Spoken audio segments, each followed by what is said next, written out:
ఇక్కడ ఉన్న పిల్లల్ని ఒక విషయం అడగాలనుకున్నా. మనందరం థియేటర్కి వెళ్తాం సినిమా చూసేదానికి.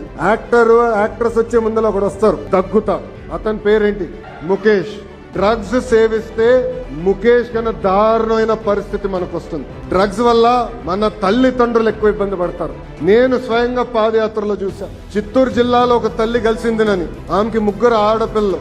పెద్ద పాపని డ్రగ్స్ కి అలవాటు చేసి 30 రోజులు శారీరకంగా వాడుకున్నాను. ఆ తల్లి ఆవేదన నేరుగా నేను చూసా. అందుకే ఆ రోజే నిర్ణయించాం డ్రగ్స్ పైన యుద్ధం ప్రకటించాలి. ఆ తల్లి వచ్చి ఒకటే కోరింది, సిఎంసి వెల్లూరుకి నేను తీసుకెళ్తాను, మాట సహాయం పడిందని కోరింది. ఆ కోరికతో పాటు ఇంకోటని, మీరు కానీ సహాయం చేయకపోతే నా పెద్ద కూతురు నేనే చంపాల్సి వస్తుంది, అప్పుడు కానీ మా 2 కూతుర్లు పాడవరు కదా అని చెప్పారు. అందుకే మనం ఒక్క సెకండ్ పొరపాటు చేస్తే మన తల్లిదండ్రులు ఎంత ఇబ్బంది పడతారో ఇక్కడ ఉన్న పిల్లలందరూ గుర్తు పెట్టుకోవాలని సభాముఖం తెలుపుకుంటూ, అందుకే డ్రగ్స్ వద్దు బ్రో, డోంట్ బి ముఖేష్ అని ఈ సభాముఖం మీ అందరు తెలుపుకుంటూ